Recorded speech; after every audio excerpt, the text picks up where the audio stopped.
까이까이 까고 까는 남자 까까로또예요. 오늘 다카나이트 시간 진행합니다. 예전부터 정말 하고 싶었던 주제의 이야기인데요. 일본 만화 애니메이션 피규어를 모으시는 분들은 내가 이 취미를 한다고 주위에 오픈했을 때 느껴졌을 불편한 공기 한 번쯤은 느껴보셨을 거예요. 오늘의 주제는 일본 애니메이션을 좋아한다고 해서 매국노 프레임이 씌워지는 건 과연 옳은 일일까?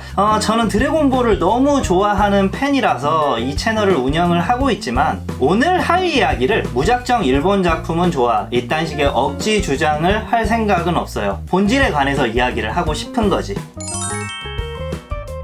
자, 먼저 이야기할 건 우리나라에 일본 만화가 자리 잡게 된 계기에 대해서 언급을 해야 될 것 같아요. 지금이야 스마트폰 시대고 TV에는 여러가지 케이블 채널, 유튜브, 넷플릭스 너무나 볼 것이 풍족한 시대지만 제가 태어났던 80년대에는 정말로 놀거리나 볼거리들이 부족했어요. 아이들이 학교가 끝나면 맞벌이를 나가서 늦게 돌아오시는 부모님들을 기다리며 놀거리가 필요했습니다. 그래서 지금은 많은 어린이들에게 외면받고 있는 공간인 놀이터에서 공놀이를 한다든지 팽이를 친다든지 오프라인 놀이 문화로 그 시절 어린이들은 여가 생활을 즐겼단 말이야. 그리고 집에 돌아오면 할 게 뭐가 있겠어요? 핸드폰도 없고 인터넷도 없던 시대에 집에서 누릴 수 있는 가장 큰 문화적 혜택은 TV였어요. TV 채널도 KBS, MBC, EBS 이 딱 3개뿐이었어. 매일 저녁 6시만 되면 이 공영방송에서 해주는 만화 영화를 보기 위해서 어린이들이 TV 앞으로 모였습니다. 다만 그 중에서도 만화 영화를 하는 채널은 2개뿐이라서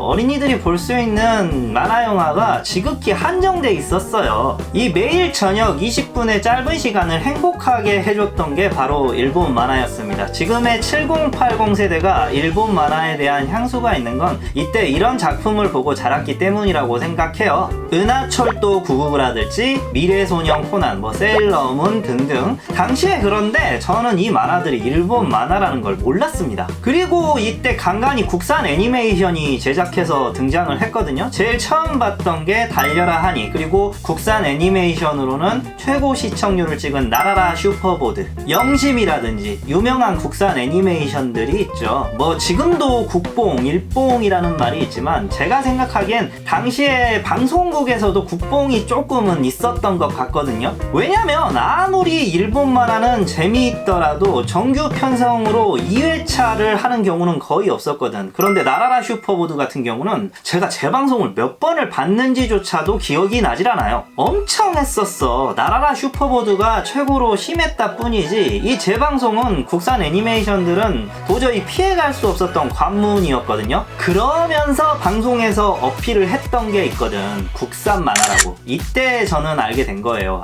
지금까지 내가 봐왔던 만화들은 국산이 아니라 일본 만화들이었구나. 그리고 일본 만화보다 보여줄 컨텐츠나 제작 여건이 당시 너무 열악했기 때문에 이렇게 재방송으로 어필을 했던 거라 생각하거든요. 아시다시피 국내 만화는 지금이야 웹툰으로 많은 성장을 이루었지만 그때나 지금이나 애니메이션 분야는 불모지나 다름없다고 생각해요. 이런 상황에서 힘들게 나온 애니메이션들이니까 자체적으로 엄청 빨아줬겠지. 국산 최초로 제작된 애니메이션이다. 요 근래에 유튜브 편집을 하면서 어렸을 때 봤던 국산 만화들을 보고 있거든요. 그런데 솔직히 냉정하게 판단하자면 지금 와서 보면 그 당시의 추억이랑 정서빨의 재미가 있는 거지 그때 들여왔던 일본 만화들이랑 비교하면 객관적인 재미는 너무 떨어져요. 그냥 국내 정서 특화인 거야.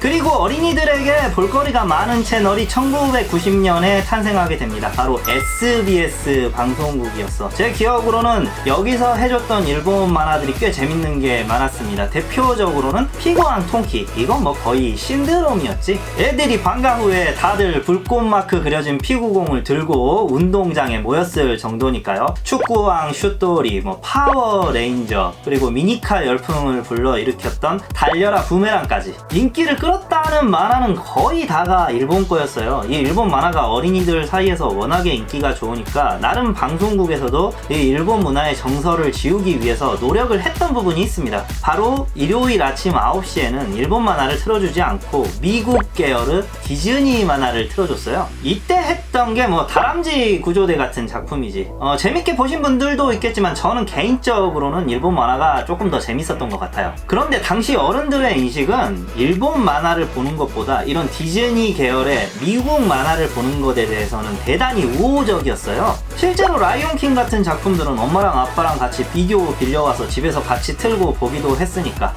그러니 지금으로 따지면 겨울왕국이나 뭐 어벤져스 같은 작품을 영화관에 보러 간다고 하면 사람들이 오 그거 재밌겠다 나도 보러 가야지 하고 우호적인 반응인 반면에 귀멸의 칼날이라든지 원피스 등을 본다고 하면 하고 부정적인 인식으로 바라보는 분들이 계실 거야. 옛날부터 지금까지 그런 정서가 내려오고 있는 거지. 그러니까 일본 문화와 미국 문화를 받아들이는 태도가 일관적이지는 않은 거죠.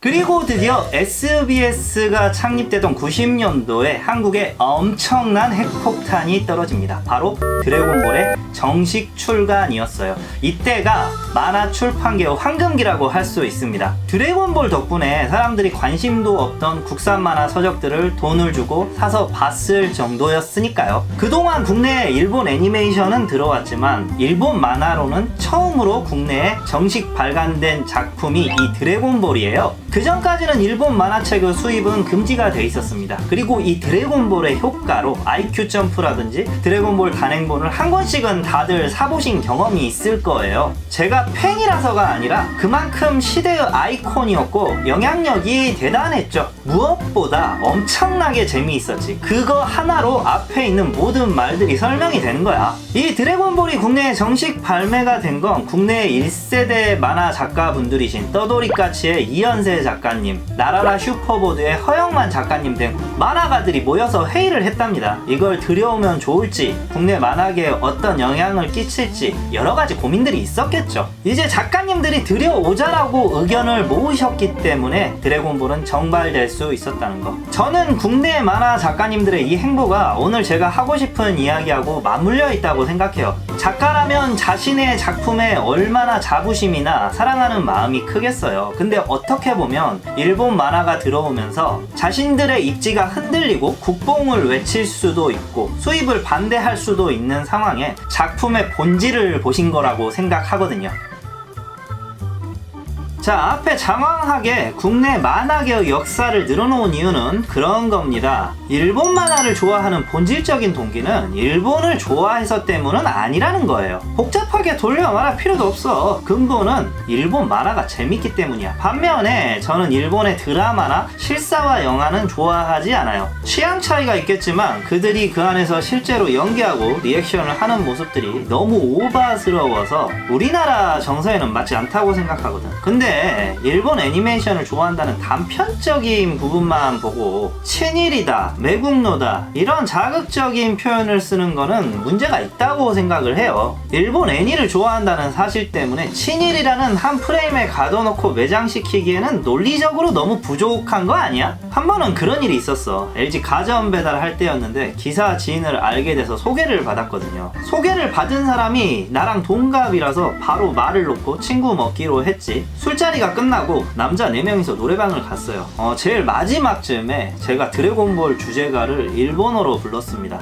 그런데 갑자기 분위기가 이상해져요. 방금 소개를 받은 그 친구가 저를 벽이 뚫릴 듯한 눈빛으로 쏘아보고 있더라고요. 노래방을 나가면서 그 친구가 이야기를 해요. 너는 내 동생 뻘이었으면 죽어라 쳐맞았다. 황당해서 물었지. 무슨 소리야? 됐고 짜증난다. 다시 물었어요. 아니 내가 뭘 잘못했냐? 기분이 상한 게 있으면 말을 해봐라. 그랬더니 갑자기 일본이잖아 하고 샤우팅을 하는 거예요. 이제서야 어떤 상황인지 파악이 돼서 조곤조곤 이야기를 시작했어요. 저는 이때 화가 나지 않았거든요. 황당했지.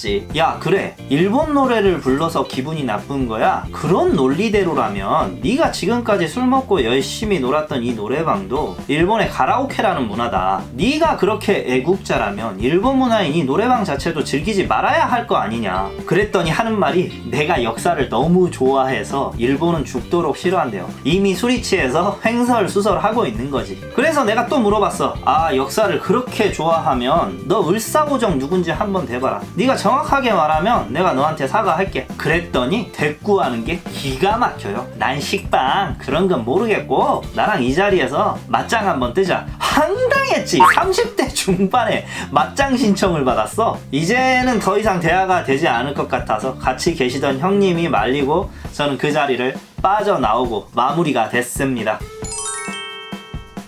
그러니까 앞에 예로 이야기를 하고 싶은 건 일본의 문화뿐만이 아니라 우리의 실생활에도 녹아있는 부분들이 은근 많이 있어요. 그런 것들을 반일 감정이라든지 분노의 표출로서 밀어내는 건 한계가 있다고 생각해요. 물론 앞에서도 이야기했지만 역사적으로 보면 임진왜란이라든지 을사늑약 등 역사적 사실은 대한민국 국민으로서 저 역시 당연히 분노를 할 수밖에 없고 잊지 말아야 할 역사적 수치예요. 그리고 국제적으로 자신들의 그 과거의 행위를 반성하지 않는 일본 정치계의 뻔뻔한 태도는 저 역시 비판받아 마땅하다 생각합니다. 아니 너는 그런 올바른 역사 인식을 가지고 있으면서 일본 문화를 소비하는 건 모순 아니냐? 이렇게 물으신다면 심플한 이유예요. 재밌으니까, 잘 만들었으니까, 그리고 우리나라에는 그 분야에서 그만큼 못하니까. 일본에 대한 분노 때문에 잘하는 걸 잘한다고 말하지 못하고 비판하며 배척하는 건 올바른 애국은 아니라고 생각해요. 그리고 사람들이 그걸 많이 보고 즐기는 이유는 잘 만들었으니까 자연스럽게 접하게 되는 거고, 잘하는 것들은 접해야 배울 수가 있는 거야. 무작정 일제가 좋다고 빨자는 게 아니야. 왜 대한제국 시절에 우리나라가 그렇게 힘없이 외국 열강들에게 무릎 꿇고 유린당했겠어요?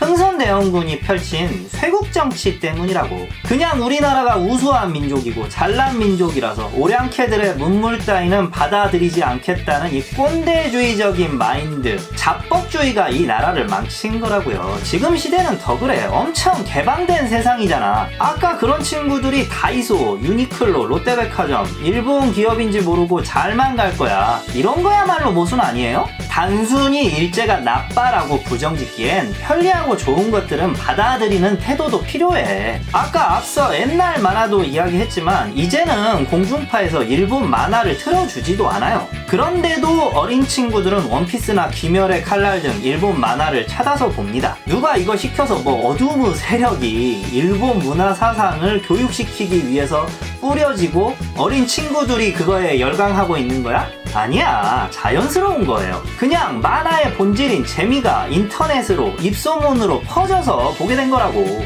물론 일본의 잘못된 정치 행보에 대한 목소리를 내는 건 중요하지만 그 방식이 감정적이면 안 된다고 생각해요. 일본 말고 북한을 보면 어때요? 이제 한국 드라마를 몰래 유입하거나 시청하다가 걸리면 사형을 시킨다고 하잖아. 그런데 그런 위험까지 감수하면서 왜 북한 주민들은 몰래 한국 드라마를 봤겠어? 재밌기 때문이야. 근데 우리도 그 정치적인 상황에 빗대어서 일부 그 나라의 것들을 손절하는 방식으로 비슷하게 대응을 한다면 그건 우리나라 제품을 불매하는 중국인들이나 저렇게 강제적으로 문화 유입을 통제하는 북한 수준이나 크게 다를 게 없다고 생각해요. 웃어주면서 뒤로 칼을 갈고 있어야지. 그게 인류 아닌가? 우리끼리 반일이니 친일이니 서로 싸우는 게 어떻게 보면 저쪽 정치인들이 바라는 그림일 거라고요. 정치 이야기는 하고 싶지 않았는데 오늘 이야기하는 데 있어서 필요할 것 같아 언급을 해보았습니다. 오늘 여기까지 할게요. 다음 시간은